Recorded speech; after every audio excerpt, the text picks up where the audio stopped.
اعوذ باللہ من الشیطان الرجیم بسم اللہ الرحمن الرحیم الحمد للہ رب العالمین وصلی اللہ علی محمد و اہل بیتہ الاطیبین الاطہرین اللہم کل ولیک الحجۃ ابن الحسن صلواتک علیہ وعلی آبائہ فی ہذہ الساعۃ وفی کل ساعہ ولیاً وحافظاً وقائداً وناصراً ودلیلاً وعینا حتی تسکنہ ارضک طوعا وتمتعہ فیہا طویلا اللہم عجل لولیک الفرج۔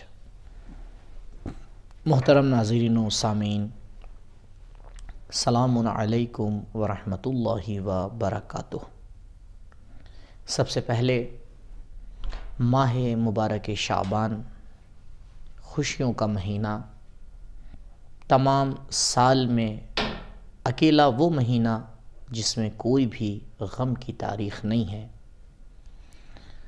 اس مہینے کی آپ سب کو مبارکباد پیش کرتا ہوں، اور اسی کے ساتھ ساتھ اس مہینے میں آنے والے منجی عالم بشریت خلیفۃ اللہ خاتم الاوصیاء عین الحیات سفینۃ النجات حضرت حجت ابن الحسن العسکری عجل اللہ تعالی فرجہ الشریف کی ولادت باسعادت کی مناسبت سے اس کائنات کے ذرے ذرے کی خدمت میں، اور بالخصوص آپ تمام موالیان حیدر کرار کی خدمت میں ہدیہ تبریک اور تہنیت پیش کرتا ہوں، اس امید کے ساتھ کہ پروردگار جلد از جلد ہمارے امام کے اس دنیا میں ظہور کرنے کے اسباب کو فراہم کرے، اور ہمارا نام بھی ان کے اعوان و انصار میں شمار فرمائے، آمین یا رب العالمین۔ ہماری گفتگو کا موضوع امام زمانہ عجل اللہ تعالی فرجہ الشریف کی زندگی اور آپ سے متعلق امور کے بارے میں ایک دائرانہ نظر ہے۔ چند منٹ میں کوشش کی جائے گی کہ ایک معرفت امام کی ہم سب کو حاصل ہو، اور وہ باتیں جو آپ کے بارے میں کم از کم ایک امام کے چاہنے والے کو پتہ ہوں اور اسے جاننا چاہیے، آپ کی خدمت میں پیش کی جائے۔ اگر آخری حجت کی زندگی کے اوپر نظر ڈالیں تو امام کی زندگی کو 4 دور میں آ کر تقسیم کیا جا سکتا ہے۔ آپ کی زندگی کا پہلا دور آپ کی ولادت سے شروع ہوتا ہے، اور آپ کے والد بزرگوار امام حسن عسکری علیہ السلام کی شہادت کے اوپر اختتام پذیر ہوتا ہے۔ 15 شعبان سن 255 ہجری سے اس دور کا آغاز ہوتا ہے، اور 8 ربیع الاول سن 260 ہجری پر یہ دور ختم ہوتا ہے۔ تقریباً 5 سال کی مدت کے اوپر یہ دور مشتمل ہے۔ اس کے بعد امام کی زندگی کا دوسرا حصہ شروع ہوتا ہے، اور آپ کی امامت کے ساتھ ساتھ یہ حصہ آغاز ہوتا ہے جسے ہم غیبت صغریٰ کہتے ہیں۔ 8 ربیع الاول یا 9 ربیع الاول سن 260 ہجری سے لے کر ماہ شعبان سن 329 ہجری تک یہ دور چلتا ہے، اور تقریباً 69 سال 69 ایئرس یہ دور چلتا ہے، اسے غیبت صغریٰ کہتے ہیں۔ اور اس کے بعد ماہ شعبان سن 329 ہجری سے غیبت کبریٰ کا آغاز ہوتا ہے، جو کہ ابھی تک کے یہ دور چل رہا ہے۔ انشاءاللہ کہ جلد از جلد یہ دور ختم ہو اور امام تشریف لائیں، اور آپ کی زندگی کا یہ تیسرا دور بھی اختتام پذیر ہو، اور پھر آپ کی زندگی کا چوتھا دور جو آپ کی عادلانہ حکومت کا دور ہے، جس کے انتظار میں نہ صرف ہم اور آپ بلکہ تمام بشریت انتظار کر رہی ہے شروع ہو پائے۔ آمین یا رب العالمین۔ امام اپنے ان تمام مراحل زندگی میں اگر آپ دیکھیں تو اپنی ان ذمہ داریوں کا بخوبی انجام دے رہے ہیں جو پروردگار نے ان کے کاندھے کے اوپر رکھی ہیں۔ امام علیہ السلام کی بنسبت اگر ہم اپنے گریبان میں جا کے دیکھیں تو سب سے پہلی جو ذمہ داری ہمارے اوپر عائد ہوتی ہے وہ ہے امام کی معرفت۔ لیکن جب امام کی معرفت کا چیپٹر کھلتا ہے تو پتہ یہ چلتا ہے کہ امام کی معرفت دو طرح کی ہے، ایک ظاہری معرفت ہے اور ایک حقیقی معرفت ہے۔ تو پہلے ہم ایک حد تک کیا کہ غور کریں گے کہ امام کی ظاہری معرفت کے کیا پہلو ہیں اور کیا کیا چیزیں اس کے اندر آتی ہیں۔ امام علیہ السلام کی ظاہری معرفت کے پہلو میں سے سب سے پہلے مسئلہ ان کی ظاہری چیزوں کا جاننا ہے، جیسے کہ آپ کی ولادت 15 شعبان سن 255 ہجری میں، اور اگر انگلش کیلنڈر کے حوالے سے دیکھیں گے تو 2 اگست سن 869 میں واقع ہوتی ہے۔ عراق کا ایک شہر سامرہ میں امام کے گھر میں 11ویں امام علیہ السلام کے گھر میں جمعے کے دن صبح صادق کے وقت آپ کی ولادت ہوتی ہے، اور ولادت کے بعد فوراً امام اپنا سر سجدے میں رکھتے ہیں اور پروردگار کی توحید کا کلمہ پڑھتے ہیں۔ آپ کی والد مبارکہ کا نام نرجس خاتون ہے، جو کہ جناب شمعون، جو کہ جناب عیسیٰ علیہ السلام کے ایک حوارین میں سے ہیں اور ان کی وصی ہیں، ان کی نسل میں سے آپ کی والدہ کا شمار ہوتا ہے۔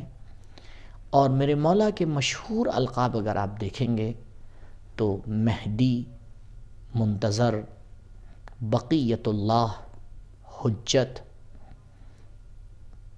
ابا صالح، عین اللہ، بقیت اللہ، وجہ اللہ، ولی اللہ، یہ سب آپ کے القاب ہیں۔ امام علیہ السلام کی کچھ ظاہری ایسی خصوصیات ہیں جو باقی 11 اماموں میں آپ کو نظر نہیں آئیں گی۔ مثلا ایک خصوصیت آپ کی یہ ہے کہ ہر امام نے آپ کے آنے کی بشارت دی ہے۔ نبی کریم صلی اللہ علیہ وآلہ وسلم سے لے کر 11ویں امام تک ہر امام نے آ کے اس بات کی بشارت دی ہے کہ ایک ایسا انسان آئے گا، ایک ایسا انسان آئے گا۔ وقت کی کمی کی وجہ سے میں صرف 2 حدیثیں آپ کی خدمت میں پیش کروں گا، ایک امام حسین علیہ السلام سے اور ایک امام رضا علیہ السلام سے۔ امام حسین علیہ السلام فرماتے ہیں کہ اس امت کو نجات دینے والا میری نسل سے نواں فرزند ہوگا جو غیبت میں چلا جائے گا، اور اس کی میراث اس کی زندگی میں ہی تقسیم ہو جائے گی۔ اسی بات کے متعلق امام رضا علیہ السلام فرماتے ہیں کہ میری نسل سے میرا چوتھا فرزند قیام کرے گا اور دنیا کو عدالت سے بھر دے گا۔ وہ کائنات کی بہترین کنیز کا بیٹا ہوگا اور لوگ اس کی ولادت پر شک کریں گے۔ تو یہ پہلی چیز کہ ہر امام نے آ کے بشارت دی، ہر امام نے آ کے فرمایا کہ ایک ایسا شخص آئے گا۔ دوسری خصوصیت جو امام علیہ السلام کی منفرد ہے وہ ہے کہ آپ کی ولادت دوسروں سے پوشیدہ رکھی گئی، یہاں تک کہ امام کے گھر میں جو خادم تھے، جن کا گھر میں رہنا تھا، اٹھنا بیٹھنا تھا، گھر کے کاموں کو دیکھتے تھے، وہ تک نہیں جان پائے کہ خدا کی حجت کی ولادت کب ہو گئی۔ بہرحال اس کے پیچھے کچھ حکمتیں تھیں جو خداوند متعال نے آ کے اس کو پوشیدہ رکھا۔ تیسرا اہم مسئلہ آپ کا غیبت میں جانا اور دوسرے مؤمنین کا، معصومین کا اس کی پیشن گوئی کرنا ہے۔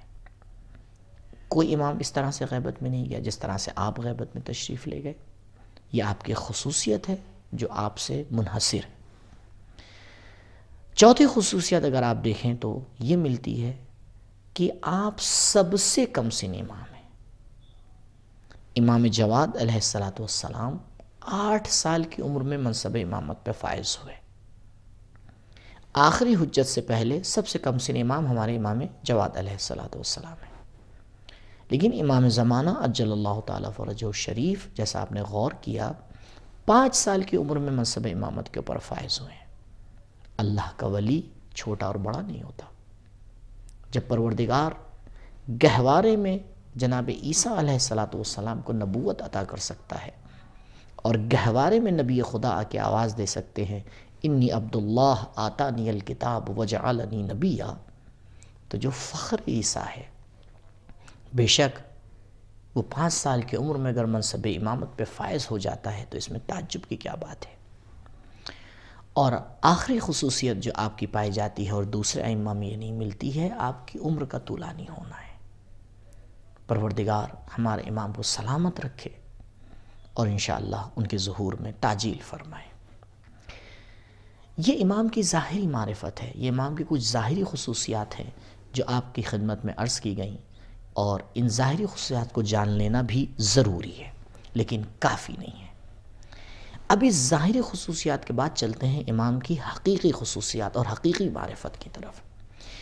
امام کی حقیقی معرفت کا مطلب یہ ہے کہ ہمیں اس بات کا یقین ہونا چاہیے اور ہمیں یہ بات پتہ ہونا چاہیے کہ آپ اللہ تعالیٰ کی حجت ہیں زمین کے اوپر، آپ اللہ کے ولی ہیں، اور آپ تنہا وہ انسان ہیں کہ جو نبی اور اہل بیت علیہم السلام کے وارث ہیں۔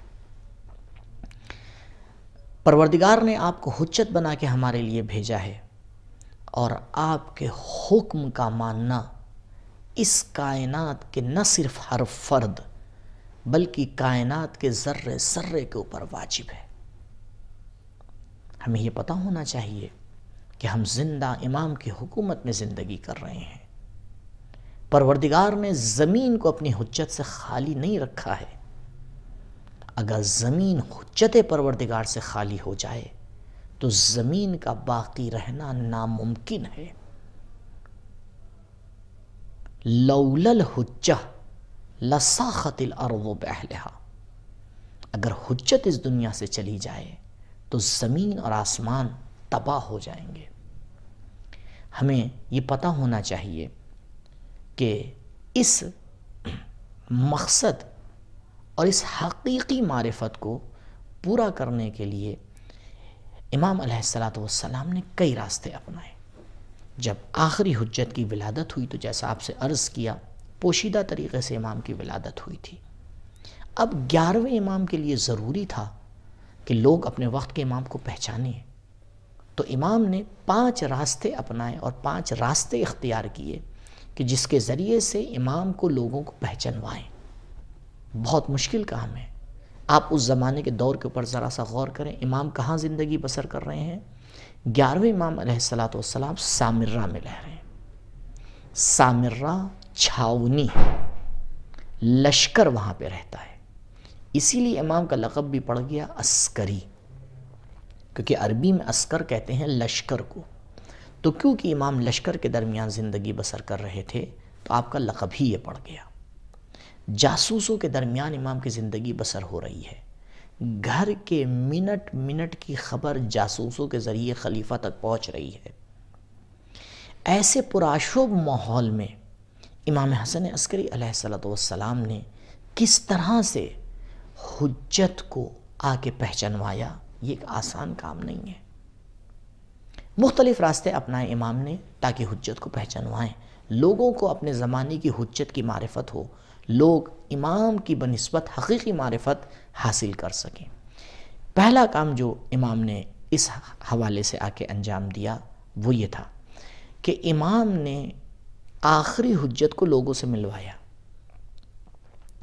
اور مثال کے طور پر جناب احمد ابن اسحاق ہیں، جناب محمد ابن عثمان ہیں، ان لوگوں سے امام کی باقاعدہ امام حسن عسکری علیہ السلام نے ملاقات کروائی اور آ کے ان کو بتایا کہ دیکھو میرے بعد یہ حجت ہے، اسے بچہ نہ سمجھنا، اس کو چھوٹا نہ سمجھنا.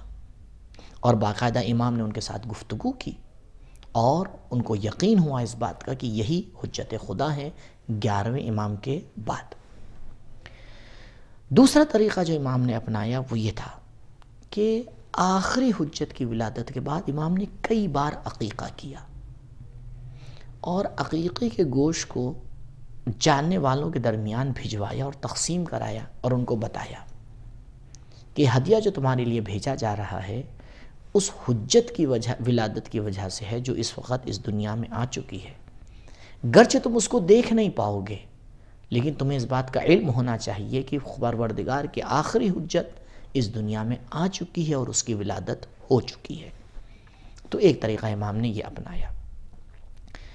تیسرا طریقہ مولا نے جو اپنایا وہ یہ تھا کہ کچھ لوگوں کو امام نے خط لکھا باقاعدہ، جیسے جناب احمد ابن اسحاق جن کا نام ابھی آیا، مولا نے ان کو باقاعدہ خط لکھا اور ان کے لیے وضاحت کی کہ دیکھو آخری حجت کی فلاں دن فلاں وقت ولادت ہو چکی ہے، اس کا خیال رکھنا کہ میرے بعد وہ حجت خدا ہے اور اس کو لوگوں کو پہچانوانا، لوگوں کو بتانا کون سا دور آنے والا ہے. باقاعدہ امام نے ایک خط کے اندر بعض لوگوں کو جا کے یہ بتایا اور ان تک یہ پیغام بھجوایا.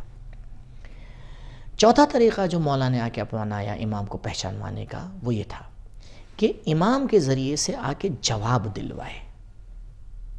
امام کے ذریعے سے آ کے بہت سے لوگ، جیسے لوگ آتے تھے مولا سے سوال کرنے کے لیے، اب لوگ تو یہ سوچ کے آ رہے ہیں ملاقات کرنے کے لیے آ رہے ہیں کہ ہم کہ 11ویں امام سے ملنے آ رہے ہیں. اب یہاں پہ 11ویں امام جواب نہیں دیتے تھے، آ کے مولا سے جواب دلواتے تھے تاکہ لوگوں کو پتہ چلے کہ یہ حجت خدا ہیں. ایک مشہور واقعہ ہے، ابراہیم ابن احمد جو شیعیان حیدر کرار علیہ السلام میں سے ہیں، جو وقت کا خلیفہ ہے، اس کا جو گورنر تھا شہر سامرہ کے اندر، تو اس گورنر کی بہرحال جناب ابراہیم سے کچھ مشکل ہو گئی اور ماحول اتنا بگڑ گیا کہ جناب ابراہیم نے یہ جو ہے فیصلہ لیا کہ اب میں شہر سامرہ چھوڑ کر کے باہر چلا جاؤں گا. جب انہوں نے یہ فیصلہ لیا تو ان کے ذہن میں آیا کہ جانے سے پہلے میں جا کے امام سے ملاقات کر لوں آخری بار. تو وہ 11ویں امام کی خدمت میں پہنچے. تو وہ کہتے ہیں جب میں امام کی خدمت پہنچا تو وہاں پر ایک بچہ بھی موجود تھا، کم سن 4-5 سال کا ایک بچہ امام کے پاس موجود تھا. تو جب میں گیا تو اس بچے نے میرے ساتھ کلام کیا اور گفتگو کی اور کہا ابراہیم شہر چھوڑ کے جانے کی ضرورت نہیں ہے، تم شہر میں رہو کیونکہ 2 دن کے بعد اس گورنر کا قتل ہو جائے گا. ابراہیم کہتے ہیں کہ مولا کی بات سے مجھے دل کو سکون ملا، اطمینان ملا. میں واپس گھر آ گیا اور میں نے ارادہ جو ہے وہ ملتوی کر دیا شہر چھوڑنے کا. میں رہا اور وہی ہوا جیسے میرا مولا نے فرمایا تھا. 2 دن کے بعد کچھ لوگوں نے آ کے وقت کے گورنر کو قتل کر دیا اور جو معاملہ تھا وہ وہیں پر ختم ہو گیا. تو باقاعدہ لوگوں کا جواب دلوانا اور گفتگو کروانا یہ ایک طریقہ تھا امام کو پہچانوانے کا. ایک اور طریقہ جو امام نے اپنایا کہ امام کو پہچانوائے وہ یہ تھا کہ جب لوگ خمس لے کے آتے تھے، اور یہ بہت ہی قابل توجہ پوائنٹ ہے اور بہت ہی قابل توجہ نقطہ ہے کہ لوگ دور دراز سے دوسرے شہروں سے، جو کیونکہ سب کا تو رابطہ امام سے نہیں ہوتا تھا، ایک خاص انسان ہوتا تھا ہر شہر میں، وہ آتا تھا اپنا تمام اس شہر والوں کا جو بھی خمس ہوتا تھا، زکوٰۃ کا پیسہ ہوتا تھا، کوئی ہدیہ ہوتا تھا، کوئی چیز ہوتی تھی، وہ سب آ کے اس شخص کو دے دیتے تھے اور وہ سفر کرتا تھا، آتا تھا امام کے پاس اور امام کی خدمت میں وہ تمام چیزوں کو پیش کر دیا کرتا تھا.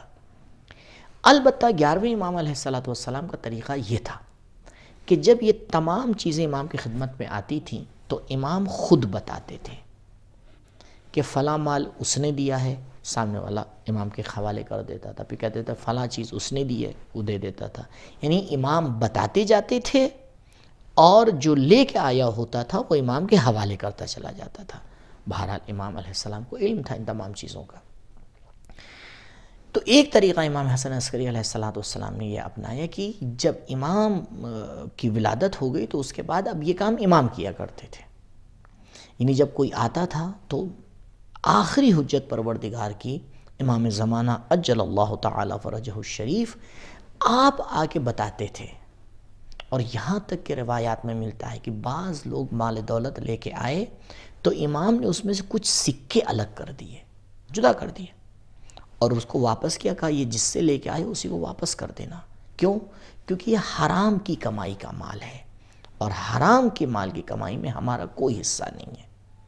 اللہ اکبر. آپ سوچیں، مولا نے آ کے اس مال میں سے حرام کی کمائی کو الگ کر دیا. کتنا اہم بات، کتنی اہم بات ہے.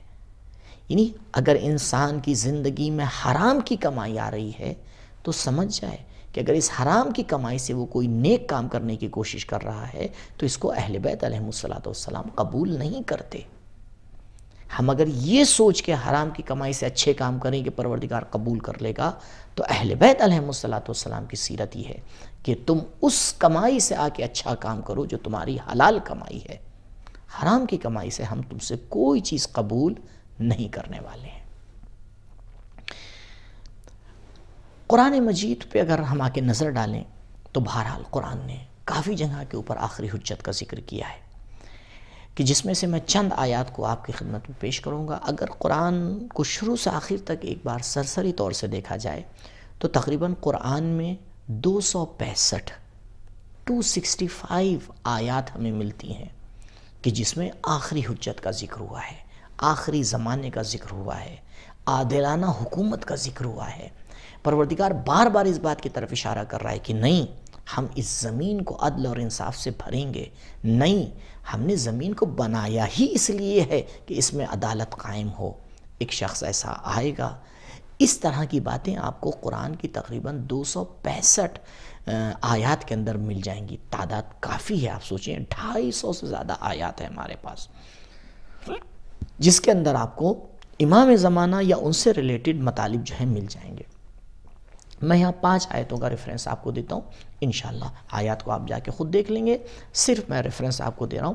سورہ مبارک نور کی آیت نمبر 55، آیت نمبر 55، جہاں پہ پروردگار اپنی عادلانہ حکومت کا جو ہے وہ آگے ذکر کر رہا ہے اور بتا رہا ہے کہ ہم اس زمین کو مؤمنوں کے اور صالحین کے حوالے کریں گے.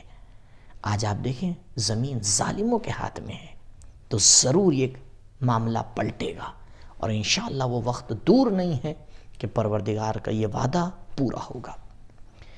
اسی طرح سے سورہ مبارک انبیاء کی آیت نمبر 105، اس کے اندر پروردگار کہتا ہے کہ ہم نے توریت میں بھی لکھا ہے، زبور میں بھی لکھا ہے، ذکر میں بھی لکھا ہے کہ ہم اپنے نیک بندوں کو زمین کا وارث بنائیں گے. ان الارض یرثها عبادی الصالحون، ہم اپنے صالح بندوں کو زمین کا وارث بنائیں گے. اسی طرح سے سورہ مبارک قصص کی آیت نمبر 5 اور آیت نمبر 6، 2 آیتیں یہ کہ وہاں پر بھی اسی طریقے کا ذکر ہوتا ہے. یہ 4 آیتیں ہو گئیں. 5ویں آیت سورہ مبارک ہود کی آیت نمبر 86، اس پہ بھی غور کیجئے گا. سورہ مبارک ہود کی سورہ مبارک ہود کی آیت نمبر 86 میں بھی امام زمانہ علیہ السلام سے ریلیٹڈ آپ کو مطالب مل جائیں گے. تو یہ وہ آیات ہیں قرآن کی کہ جس میں امام کا ذکر ہوا ہے. اب چلتے ہیں آیات کے بعد روایات کی طرف. بہرحال شیعہ کتابیں بھری پڑی ہیں اور 600-700 سے زیادہ آپ کو بڑی آسانی سے روایات مل جائیں گی جو صرف آخری حجت کے بارے میں. معذرت 500-600 سے زیادہ آپ کو روایات مل جائیں گی کہ جس میں آخری حجت کا ذکر کیا گیا ہے، اور خداوند متعال نے اپنے اولیاء کے ذریعے سے لوگوں کو ان بات کو بتایا ہے. روایات میں آپ کو یہ باتیں ملتی ہیں، لیکن ہم یہاں ان روایات کو آپ کے سامنے پیش کریں گے کہ جو روایت مشترک ہیں شیعہ احادیث میں اور اہل سنت کی روایات میں. یعنی 6 پوائنٹ ایسے ہیں امام زمانہ علیہ السلام کے بارے میں کہ جو پوائنٹس آپ کو شیعہ روایات میں بھی ملیں گے اور اہل سنت کی بھی روایات میں ملیں گے. دونوں جگہ آپ کو ملیں گے. تو اس لیے میں نے ان پوائنٹس کو انتخاب کیا ہے آپ کے لیے، تاکہ آپ کو پتہ چلے کہ امام زمانہ علیہ السلام کا قضیہ فقط شیعوں سے مخصوص نہیں ہے، بلکہ فقط مسلمانوں سے مخصوص نہیں ہے، بلکہ فقط ایک قوم سے مخصوص نہیں ہے۔ ہر جگہ آپ کو یہ آئیڈیالوجی ملے گی، ہر جگہ آپ کو یہ سوچ ملے گی، ہر جگہ آپ کو یہ بات ملے گی کہ پروردگار ایک نہ ایک وقت اپنی زمین کا وارث اپنے نیک بندوں کو بنائے گا۔ اگر ان روایات کے اوپر ہم ایک تائرانہ نظر ڈالیں تو پہلا پوائنٹ اس میں یہ ملتا ہے ہمیں کہ آخری زمانے کی حکومت جو پوری یونیورسل ہوگی اور عالمی ہوگی، ایک عادلانہ حکومت ہوگی، اور عادلانہ حکومت پر اس دنیا کا اختتام ہوگا۔ یہ صرف ہماری روایات میں نہیں بلکہ اہل سنت کی روایات میں بھی ملتا ہے، اور رسول اکرم صلی اللہ علیہ وآلہ وسلم سے بھی مختلف روایات اسی ٹاپک پہ آپ کو مل جائیں گی۔ دوسرا مسئلہ جو ان روایات میں ملتا ہے وہ ہے جناب عیسیٰ علیہ السلام کا زمین کے اوپر تشریف لانا اور امام علیہ السلام کے پیچھے آپ کا نماز پڑھنا۔ میں دوبارہ تاکید کر رہا ہوں کہ یہ بات شیعوں کی کتابوں میں نہیں، اہل سنت کی بھی روایات میں آپ کو ملیں گی، کہ ان کی بھی کتابوں میں آپ کو نبی کریم صلی اللہ علیہ وآلہ وسلم سے روایات ملیں گی کہ جس میں حضرت نے فرمایا کہ جب آخری حجت آئے گی تو جناب عیسیٰ آسمان سے تشریف لائیں گے اور اس کے پیچھے نماز ادا کریں گے۔ کیوں؟ کیونکہ وہ اس وقت کا امام ہوگا، وہ اس وقت کی حجت خدا ہوگا۔ تیسرا نقطہ جو ہے وہ سفیانی کے لشکر کا آنا ہے، جو روایات میں دونوں جگہ پہ تاکید ملتی ہے، اور یہ سفیانی کا لشکر ایک زمین ہے بیدا کے نام سے مکے اور مدینے کے درمیان، جہاں پر جب یہ لشکر پہنچے گا تو خداوند متعال کے حکم سے زمین پھٹے گی اور یہ لشکر اسی کے اندر دھس کے ختم ہو جائے گا۔ یہ بات بھی ہمیں شیعہ اور اہل سنت کتابوں میں دونوں میں ملتی ہے۔ اور چوتھی بات جو ہمیں دونوں جگہ مشترک ملتی ہے وہ یہ ہے کہ یہ جو آخری حجت ہے اس کی نسل نبی کریم صلی اللہ علیہ وآلہ وسلم کے نسل سے ہوگی، اور یہ ہاشمی خاندان سے ہوگا۔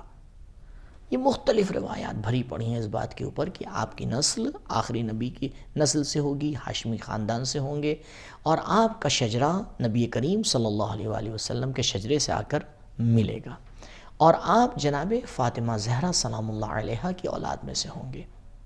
یعنی آپ کا سلسلہ جا کے امام حسین علیہ السلام اور اس کے ذریعے سے جناب فاطمہ زہرا سلام اللہ علیہا اور اس کے ذریعے سے رسول اکرم صلی اللہ علیہ وآلہ وسلم سے جا کے ملے گا۔ یہ اہل سنت کی روایات میں بھی آپ کو مل جائے گا، اور وہاں پہ بھی اس طرح کی روایات موجود ہیں۔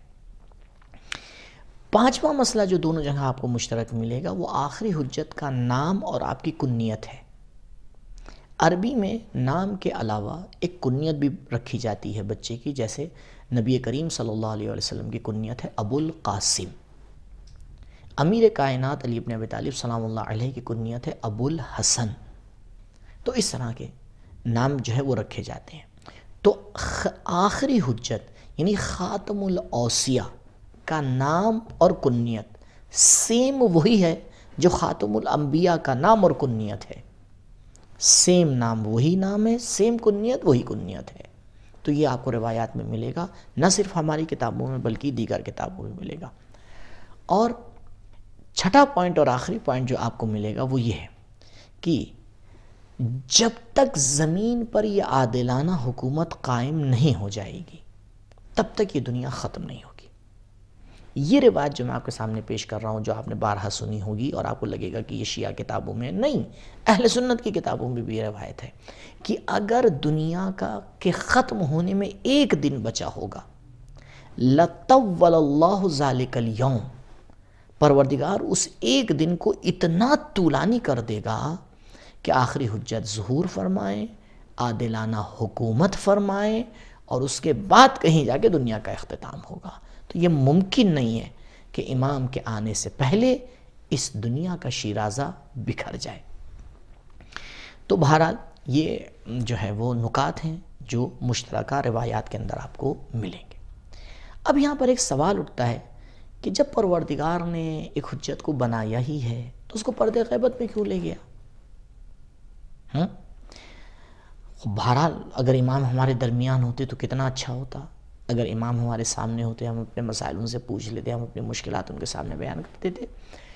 تو غیبت کا کیا فلسفہ ہے؟ دیکھیں، سب سے پہلی چیز جو یہاں پہ ہمیں سمجھنا ہے وہ یہ ہے کہ ہم خداوند متعال کے لیے معین نہیں کر سکتے کہ خدایا تجھے کیا کام کرنا ہے، بلکہ پروردگار اپنی حکمت عادلانہ اور اپنے علم ازلی کے ذریعے سے جو چاہتا ہے وہ کرتا ہے۔ البتہ جو چاہتا کا مطلب یہ نہیں جیسے ہماری اور آپ کے نعوذ باللہ چاہتے کہ جو دل چاہا کر لیا، نہیں، بلکہ پروردگار کے ہر فعل اور ہر کام کے پیچھے ایک حکمت چھپی ہوئی ہوتی ہے۔ اب ہو سکتا ہے کہ وہ ہمیں اور آپ کو پتہ چل جائے، مثلا اہل بیت علیہ السلام کے لیے وہ حکمت ہمارے لیے بیان کر دی جائے، وہ فلسفہ ہمارے لیے پیش کر دیا جائے، اور ہو سکتا ہے ہمیں پتہ نہ چلے۔ مومن وہ ہوتا ہے جو خداوند متعال کے کام کے اوپر ایمان رکھتا ہے، یؤمنون بالغیب، چاہے اس کو فلسفہ پتہ ہو چاہے اس کو فلسفہ پتہ نہ ہو۔ لیکن بہرحال اگر فلسفہ پتہ چل جاتا ہے تو تھوڑا انسان کا دل مطمئن ہو جاتا ہے، تھوڑا سا اس کا بھروسہ بڑھ جاتا ہے۔ اس وجہ سے ان باتوں کا ذکر آپ کی خدمت میں پیش کیا جا رہا ہے۔ اسی لیے آپ دیکھیں گے بہت سی روایات میں جب مولا سے پوچھا گیا، کسی معصوم سے پوچھا گیا کہ مولا یہ بتائیے آخری حجت کیوں پردے میں جائے گی، تو مولا نے ایک سیدھا سا جواب دے کے بات کو ختم کر دیا کہ یہ پروردگار کے اسرار میں سے ایک سر ہے، اس کے راز میں سے ایک راز ہے، یہ خدا نے کسی کو نہیں بتایا، لہٰذا اس کے بارے میں سوال نہ کرو۔ کافی روایات کے اندر یہ تاکید ملتی ہے۔ کچھ روایات میں یہ ملتا ہے کہ خداوند متعال چاہتا ہے کہ امام کی جان کی حفاظت ہو۔ آپ دیکھیں، امام سے پہلے 11 بڑی ہستیاں آئیں، اتنے عظیم عظیم انسان آئے، انسان کامل آئے، لیکن دنیا نے ان کی قدر نہیں کی۔ جی ہو سکتا ہے آپ یہاں پہ کہیں کہ بھئی پروردگار اگر کسی کی حفاظت کرنا چاہے تو کون اس کو مار سکتا ہے، لیکن مسئلہ یہ ہے کہ پروردگار اپنا کام نارمل طریقے سے کرنا چاہتا ہے، ہر جگہ معجزہ نہیں ہوتا ہے۔ اگر پروردگار چاہتا کہ علی ابن ابی طالب علیہ السلام کی حفاظت کرے اور کوئی بھی ان کا بال بیکا نہ کر پائے، تو ابن ملجم جیسی پوری دنیا کے لوگ بھی اگر آ کے جمع ہو جاتے تو مولا کائنات سلام اللہ علیہ کے ایک سر کا بال کم نہیں کر سکتے تھے۔ لیکن خداوند متعال کا ارادہ یہ ہے اور اس کا طریقہ یہ ہے اور اس کی سنت یہ ہے کہ وہ ہر کام کو چاہتا ہے کہ نیچرل طریقے سے ہو، معجزے کے ذریعے سے نہیں۔ لہٰذا اپنی تھنکنگ چینج کریے، یہ جو معجزے والی ذہنیت ہے اس کو ختم کریے۔ محنت، کوشش اور خدا کے اوپر بھروسے کے علاوہ اتنی آسانی سے ہر چیز ملنے والی نہیں ہے۔ تو مولا فرما رہے ہیں کیونکہ امام کی حفاظت کرنا تھی، لہٰذا پروردگار ان کو پردے غیب میں لے گیا۔ تیسری چیز جو ملتی ہے روایات کے اندر وہ یہ ہے کہ خداوند متعال نہیں چاہتا ہے کہ آخری حجت کی گردن کے اوپر کسی بھی خلیفہ کی بیعت ہو۔ آپ دیکھیں یہ 11 حجتیں جو اس دنیا سے گئی ہیں، کوئی نہ کوئی کسی جو ہے وہ باطل خلیفہ کے زمانے میں آپ کی زندگی بسر ہو رہی تھی۔ امام علی علیہ السلام سے لے کے شروع کریے، امام حسن عسکری علیہ السلام تک آپ آ جائیے، اس پورے 250 سالہ مدت کے اندر کوئی نہ کوئی باطل خلیفہ تخت کے اوپر بیٹھا ہوا ہے اور اسلام کا ٹھیکیدار بنا ہوا ہے۔ ٹھیک، تو خداوند متعال نہیں چاہتا ہے کہ ایسی باطل حکومت میں اس کی آخری حجت بھی زندگی بسر کرے۔ وہ جب اس حجت کو بھیجے گا تو تمام ان حکومتوں کا خاتمہ ہوگا اور مولا آ کے اپنی حکومت قائم کریں گے۔ چوتھی چیز جو کافی روایات میں ہم کو ملتی ہے، اور یہ جب مولا سے پوچھا گیا کہ مولا کیوں پروردگار نے جو ہے وہ آخری حجت کو پردے غیب میں رکھا ہے، چوتھے اور پانچویں فلسفے کے اوپر خوب غور کریے گا۔ ممکن ہے کہ یہ تینوں فلسفے جو میں نے آپ کی خدمت میں بیان کیے یہ چوتھے اور پانچویں کے اندر ہی آ جائیں۔ چوتھا فلسفہ جو ہے جو بیان کیا گیا ہے وہ یہ ہے تاکہ لوگوں کا امتحان ہو۔ اللہ اکبر! پروردگار چاہتا ہے کہ انسانوں کا امتحان لے، مومنین کا امتحان لے، کس حد تک کہ وہ آمادہ ہیں۔ انشاءاللہ امام کے ظہور کے کیا شرائط ہیں اس میں میں اس کی اور وضاحت کروں گا آپ کی خدمت میں۔ تو ایک فلسفہ جو روایات میں بتایا گیا وہ یہ ہے کہ لوگوں کا امتحان لینا، اور پانچواں فلسفہ جو روایات کے اندر بیان کیا گیا ہے وہ ہے لوگوں کا تربیت ہونا۔ اگر امام پردے غیب میں نہیں ہوں گے تو لوگوں کی تربیت نہیں ہو پائے گی، لوگ سمجھ نہیں پائیں گے۔ دیکھیں جب تک نعمت انسان کے ہاتھ میں رہتی اس کی قدر نہیں جانتا ہے وہ۔ مولا امیر کائنات سلام اللہ علیہ فرماتے ہیں نعمتان مجہولتان، دو ایسی نعمتیں جو مجہول ہیں، لوگ اس کو بھول چکے ہیں. الصحت والامان، ایک جسم کا صحیح اور سالم ہونا، اور ایک امنیت اور ہر جگہ کے اوپر صحیح سے کام کا ہونا. یعنی اختلافات نہ ہوں، مشکلات نہ ہوں، جنگ نہ ہو، لڑائی نہ ہو.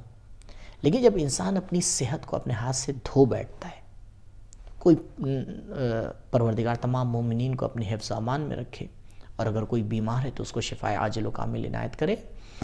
جب انسان بیمار ہوتا ہے تب اس کو پتہ چلتا ہے کہ اس کی صحت کی اہمیت کیا تھی. جب ماحول بگڑتا ہے تب انسان کو سمجھ میں آتا ہے کہ سنبھلے ہوئے ماحول کی اہمیت کیا تھی. اس لیے پروردگار نے 11 مرتبہ نعمت دی، ایک سے ایک امام کو بھیجا، بڑی سے بڑی نعمتوں کو ہمارے درمیان بھیجا، لیکن ہم اس کی قدر نہیں کر پائے. تو پروردگار نے نعمت کو پردہ غیب میں رکھ کے ہمارا امتحان لیا ہے، اور چاہا ہے کہ ہم لوگ اس بات کو سمجھیں. غیبت کا زمانہ شروع ہوتا ہے، اور آپ اس بات کے اوپر ہم آتے ہیں کہ جب امام پردہ غیب میں گئے ہیں اور اس کے پیچھے کیا فلسفہ ہے. اس میں ہم آ کے یہ دیکھتے ہیں کہ چند ذمہ داریاں، اب امام پردہ غیب میں ہیں اور ہم ان کی حکومت میں زندگی بسر کر رہے ہیں، تو کیا ہمارے سر کے اوپر کوئی ذمہ داری ہے یا نہیں؟ علماء نے ایک بڑی فہرست لکھی ہے ہماری ذمہ داریاں کیا ہیں، مختلف کتابیں لکھی گئی ہیں کہ عصر غیبت میں ہماری کیا ذمہ داریاں ہیں. میں صرف گناتا ہوا چلا جاؤں گا چند ذمہ داریاں، جتنی بھی ہو پائیں، 7، 8، 9، 10، جتنی بھی ذمہ داریاں میرے امکان یہاں پہ وقت ساتھ دے گا میرا، وہ میں آپ کی خدمت میں عرض کر دوں گا. پہلی اور ایک اہم ذمہ داری یہ ہے ہماری کہ امام کی معرفت حاصل کریں، وقت لگائیں، اس کے لیے ٹائم لگائیں، اور کوشش کریں کہ امام کی معرفت حاصل کریں. ایک ذمہ داری یہ ہے کہ امام کی اقتداء کریں، کوشش کریں امام کے قدم سے قدم ملا کے چلیں، سمجھنے کی کوشش کریں کہ میرا امام ہم سے کیا چاہتا ہے، معصوم ہم سے کیا چاہتے ہیں. ٹھیک ہے مولا پردہ غیب میں، لیکن وہ ہم سے کیا چاہتے ہیں یہ تقریباً سب کے لیے کلیئر ہے، اور لوگ جانتے ہیں، تھوڑا سا اگر غور کریں تو ان کی سمجھ میں آ جاتا ہے کہ معصوم ان سے کیا چاہتے ہیں، مولا ان سے کیا چاہتے ہیں. تو ایک اہم ذمہ داری یہ ہے کہ امام کے منشا اور چاہت کو سمجھیں، اور سمجھنے کے بعد اسی کے اوپر عمل کرنے کی کوشش کریں. تیسری ذمہ داری غیبت کے زمانے میں جو ہمارے اوپر آتی ہے وہ یہ ہے امام سے توسل کرنا، اپنا رابطہ امام سے آ کے قائم کرنا، اور اس بات کو سمجھنا کہ ہم ایک زندہ امام سے رابطہ برقرار کر رہے ہیں، وہ ہماری آوازوں کو سن رہے ہیں، وہ ہمارے دلوں کے حال سے واقف ہیں، اس سے پہلے کہ میرے دل میں کوئی حال آئے مولا اس سے باخبر ہیں، جانتے ہیں مولا. اس کا ہمیں یقین ہونا چاہیے، اور امام سے ہمیں توسل کرنا چاہیے. چوتھی ذمہ داری جو روایات میں بھی بیان کی گئی ہے وہ یہ کہ امام کی یاد میں غرق رہنا. اللہ اکبر. یعنی انسان جب کروٹ بدلے تو اس کو یاد آئے کہ کیوں ہم ہیں لیکن امام کو نہیں دیکھ پا رہے. کیسے جب آپ کے گھر میں سے کوئی مسافر کوئی سفر کے اوپر جاتا ہے، کوئی آپ کا عزیز گھر میں نہیں ہوتا ہے، تو بار بار اس کا ذکر ہوتا ہے کب آئیں گے، ابھی تک اتنے دن ہو گئے نہیں آئے.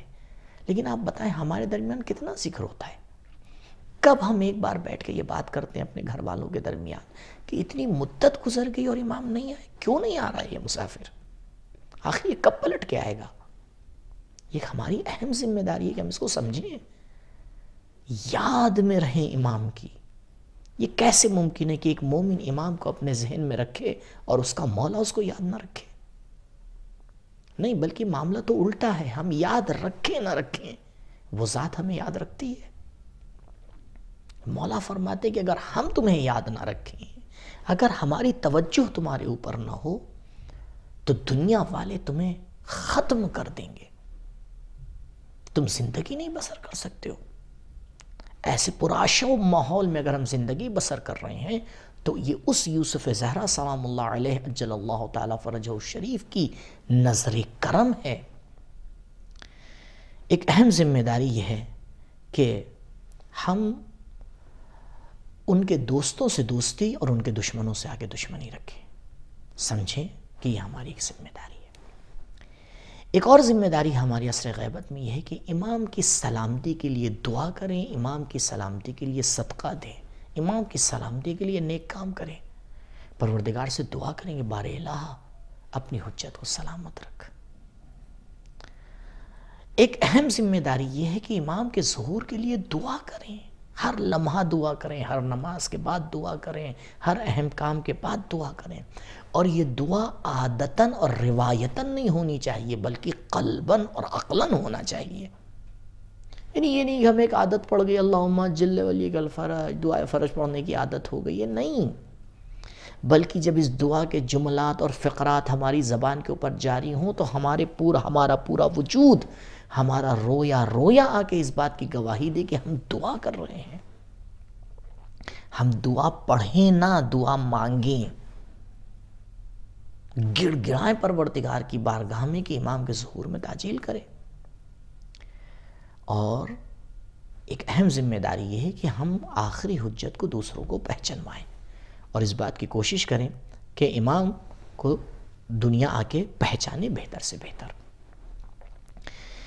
چند منٹ ہمارے پاس ہیں اور اس میں آخری چیز کی طرف میں آ کے اشارہ کرتا ہوں، اور جو بہت زیادہ سوال ہوتا ہے وہ یہ کہ بہت سی نشانیاں بیان کی گئی ہیں امام کی، تو ان نشانیوں کا کیا ہوگا اور کیسے ہوگا اور امام کب ظہور فرمائیں گے.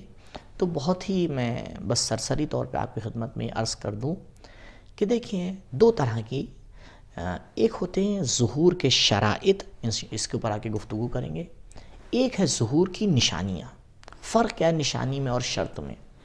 نشانی اس کو کہتے ہیں جس کا ہونا ضروری نہیں ہے، ہو سکتا ہے ہو جائے، ہو سکتا ہے نہ ہو، لیکن شرط کا پورا ہونا ضروری ہے. انشاءاللہ اس کے اوپر بھی گفتگو کریں گے چند منٹ. نشانیاں بھی دو طرح کی ہیں، غیر حتمی اور حتمی. یعنی کچھ نشانیاں ایسی ہیں کہ جن کے بارے میں یہ نہیں کہا گیا ہے کہ ان کا ہونا ضروری ہے، لیکن کچھ نشانیاں ایسی ہیں جن کے بارے میں کہا گیا یہ ضرور ہوں گی، یہ حتمی ہے. ان کو کہا جاتا ہے حتمی نشانیاں روایات کے اندر، جو 5 عدد ہیں. 5 عدد حتمی نشانیاں ہیں کہ جو ضرور پوری ہوں گی. میں صرف ان کی فہرست آپ کے سامنے گنوائے دے رہا ہوں. ایک ہے سفیانیہ کا خروج، دوسرا ہے خسف بیدا جو پہلے آپ کے سامنے عرض کیا تھا، تیسرا ہے یمانی کا خروج، اور چوتھی علامت ہے آسمان سے آواز آنا، کہ مختلف روایات میں بعض میں کہا گیا رمضان میں، بعض میں کہا گیا امام کے ظہور میں آنے کے 6 مہینے کے بعد یا 6 مہینے پہلے. اس طریقے سے روایات میں ہے کہ آسمان سے ایک آواز آئے گی کہ امام تشریف لا چکے ہیں. اور 5ویں چیز ہے نفس الزکیہ کا قتل. تو یہ 5 حتمی نشانیاں ہیں جن کا پورا ہونا ضروری ہے ظہور سے پہلے. لیکن ظہور نشانیوں پہ نہیں ٹکا ہوا ہے. حتمی نشانیاں تو ضروری ہیں، اس کے علاوہ جتنی بھی نشانیاں آپ سنتے رہتے ہیں، پڑھتے رہتے ہیں، کوئی بھی حتمی نشانی نہیں ہے. ممکن ہے ہو جائے، ممکن ہے نہ ہو. البتہ ظہور کچھ شرائط کے اوپر ٹکا ہوا ہے، اس کے اوپر غور فرمائیے. 4 شرطیں خداوند متعال نے رکھی ہیں اور عقل بھی آ کے ان چاروں کو مانتی ہے. تسبیحات 4، سبحان اللہ والحمد للہ ولا الہ الا اللہ واللہ اکبر. کعبے کے رکن 4 عدد ہے، اسی کے اوپر ان 4 شرطوں کو یاد رکھیے گا. دیکھیے خداوند متعال نے اس دنیا کا مقصد آخر میں رکھا ہے عادلانہ حکومت قائم ہو. سورہ مبارک حدید کی آیت نمبر 25 جا کے دیکھ لیجئے. اب جب عادلانہ حکومت قائم ہونا ہے تو 4 شرطوں کے بغیر یہ حکومت قائم نہیں ہو سکتی. ان شرطوں کا ہونا ضروری ہے. نمبر 1، ہمارے پاس ایک عادلانہ قانون ہونا چاہیے، ہمارے پاس ایک عادل رہبر ہونا چاہیے. اگر عادلانہ قانون نہیں ہے، اگر عدالت پھیلانے والا رہبر اور لیڈر نہیں ہے، آپ کبھی بھی عادلانہ حکومت قائم نہیں کر سکتے. لیکن مشکل یہ ہے کہ انسان نہ ایسا قانون بنا سکتا ہے، نہ انسان ایسا رہبر بنا سکتا ہے. لہٰذا خداوند متعال نے ان دونوں شرطوں کو اپنے ذمے کر لیا. اس نے ہمیں عادلانہ قانون بھی دے دیا اور اس نے ہمیں عادل ایک لیڈر بھی دے دیا. عادلانہ قانون کا نام ہے قرآن اور عادل لیڈر کا نام ہے امام زمانہ عجل اللہ تعالی فرجہ شریف. تو یہ 2 شرطیں تو خداوند متعال نے پوری کر دی. لیکن 2 شرطیں جو ہمارے اور آپ کے ذمے ہیں وہ یہ ہے، عادلانہ حکومت قائم نہیں ہو سکتی مگر یہ کہ اس عادل رہبر کے مددگار ہوں۔ غور فرمائیے، مولا کائنات حضرت علی علیہ السلام کی زندگی کے دور میں، اور جب آپ حکومت ظاہری کے اوپر فائز ہوئے، خلافت ظاہری کے اوپر، تو دونوں شرطیں موجود تھیں۔ عادلانہ قانون موجود تھا قرآن کے نام پہ، عادل رہبر موجود تھا علی ابن ابی طالب علیہ السلام کے نام پر، لیکن عادلانہ حکومت قائم نہیں ہو پائی۔ کیوں؟ کیونکہ 4 شرطیں ہیں، ابھی 2 پوری ہوئی ہیں۔ زمانہ گزرتا ہے، ایک 20 سال کے بعد ہم کربلا کو آ کے دیکھتے ہیں، کربلا میں تیسری شرط بھی پوری ہو جاتی ہے۔ امام حسین علیہ السلام آ کے آواز دیتے ہیں کہ جیسے یاور و انصار مجھے ملے، نہ میرے نانا کو ملے، نہ میرے بابا کو ملے، نہ میرے بھیا کو ملے۔ لیکن اس کے باوجود بھی ہم دیکھتے ہیں کہ عادلانہ حکومت قائم نہیں ہو پاتی ہے۔ کیوں؟ کیونکہ ابھی تیسری شرط پوری ہوئی ہے، چوتھی شرط پوری نہیں ہوئی ہے۔ یہ باقی امام سجاد علیہ السلام اور جتنی بھی ائمہ علیہ السلام، امام حسن عسکری علیہ السلام تک، سب کے زمانے میں یا 2 شرطیں یا 3 شرطیں پوری ہوئی ہیں، تیسری بھی بہتوں کے زمانے میں نہیں ہو پائی پوری۔ لیکن اگر یہ 3 شرطیں پوری ہو بھی جائیں، مثال کے طور پر ہم آپ کہتے ہیں کہ امام کے 313 ساتھی ہوں گے تو امام ظہور فرمائیں گے، نہیں، ایسا نہیں ہے۔ 313 ساتھی پورے ہو جائیں گے یا بعض روایات میں 10,000 ساتھی پورے ہو جائیں گے، یہ ابھی تیسری شرط ہے جو پوری ہوگی۔ یہ ابھی تسبیحات 4 کی چوتھی شرط بچی ہوئی ہے، اور میرے عزیزوں ہمیں اس چوتھی شرط کے اوپر توجہ دینا ہے۔ وہ چوتھی شرط کیا ہے؟ وہ چوتھی شرط یہ ہے کہ دنیا والوں کے ذہن میں عدالت کی پیاس جاگے، دنیا والے اس بات کو طلب کریں کہ ہمیں ایک عادلانہ حکومت چاہیے۔ اگر دنیا والے عادلانہ حکومت کے طلبگار نہیں ہوں گے، عالی ترین سے عالی ترین لیڈر بھی اگر آئے گا تو اس کو قتل کر دیا جائے گا، وہ کبھی اپنا مشن پورا نہیں کر پائے گا۔ امام حسین علیہ السلام جیسی شخصیت ہوگی لیکن کربلا میں جا کے شہید ہو جائے گی۔ امام حسن عسکری علیہ السلام جیسی ذات ہوگی لیکن اس کو لے جا کے سامرہ میں رکھ دیا جائے گا۔ امام رضا علیہ السلام جیسی ذات ہوگی لیکن آپ کو مدینے سے آ کے خراسان کا سفر طے کرنا پڑے گا۔ جب لوگوں کے اندر اتنا شعور آ جائے اور وہ یہ سمجھ جائیں کہ یہ دنیا والے ہمیں کمال تک نہیں پہنچا سکتے، یہ عام انسان ہمارا بھلا نہیں کر سکتے ہیں، بلکہ ہمیں ایک ایسی حکومت چاہیے جو اپنی ذات میں عدالت ہو، جس کا امام عادل ہو، جس کا قانون عادل ہو، جب ان کا ذہن یہ بن جائے گا اور امام کو قبول کرنے کے لیے وہ ہر طرح سے تیار ہوں گی، تب پروردگار اپنے خلیفہ کو بھیجے گا، تب پروردگار اپنی حجت کو بھیجے گا۔ ایک بار ذرا ایک نظر دوڑا کے دیکھیں، کیا واقعاً ہم اس بات کے لیے تیار ہیں؟ کیا آج ہم اور آپ اس عدالت کے پیاسے ہیں؟ کیا آج ہم اور آپ اس عدالت کے طلبگار ہیں؟ اگر ہماری زندگیوں کے اوپر نظر ڈالی جائے تو بالکل روشن یہ بات ہو جاتی ہے کہ نہیں، ہم ایسی عدالت کو نہیں چاہتے ہیں۔ ابھی تو ہم خود ظلم کر رہے ہیں۔ اگر ہمارے اندر عدالت کی پیاس ہوتی تو پھر ہماری فیملی مسائل کے اندر ظلم نہ ہوتا، ہم ایک دوسرے کے اوپر ظلم نہ کر رہے ہوتے، ہم کچھ نہ کچھ تو عدالت سے قریب ہو رہے ہوتے۔ لہٰذا اس بات کی طرف توجہ دینے کی ضرورت ہے کہ ہمیں ایک عادلانہ حکومت بنانے کے لیے اور امام کے ظہور کے لیے اپنے مزاج کو سب سے پہلے عادلانہ بنانا پڑے گا، اور نہ صرف اپنا مزاج بلکہ دنیا والوں کی مدد کرنا پڑے گی کہ وہ اپنا عادلانہ مزاج بنائے۔ جب تک کہ کائنات کا مزاج عادلانہ مزاج نہیں ہو جائے گا، جب تک کہ وہ اس بات کی مٹھاس کو آ کے نہیں چھک لیں گے کہ عادلانہ حکومت کتنی خوبصورت ہوتی ہے، اور اس کے طلب کے لیے پروردگار کی بارگاہ میں دعا نہیں کریں گے۔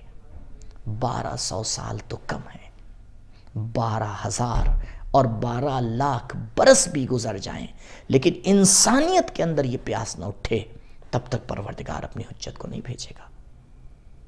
انشاءاللہ کہ ہمارے وجود میں امام کے ظہور کے لیے عدالت کی پیاس اجاگر ہو، ہم عدالت کو صحیح سے سمجھیں، دوسروں کو سمجھائیں اور عادل بننے کی کوشش کریں، عدالت کی طرف اپنے آپ کو لے کے آئیں، اس امید کے ساتھ کہ پروردگار ہمیں یہ توفیقات دے، ہمیں توفیق دے کہ ہم اس زندگی میں اس طرح سے اپنی زندگی کو بسر کریں جو امام چاہتے ہیں، اور اپنے آپ کو عدالت کا پیکر بنائیں اور اس کی طرف دھیرے دھیرے جائیں تاکہ امام کے ظہور میں تعجیل ہو۔ اسی امید کے ساتھ آپ کو خداوند متعال کے حوالے کرتے ہیں، دعاؤں میں یاد رکھیے گا۔ والسلام علیکم ورحمۃ اللہ وبرکاتہ۔ اللہم عجل لولیک الفرج، اللہم صلی علی محمد وآل محمد وعجل فرجہم۔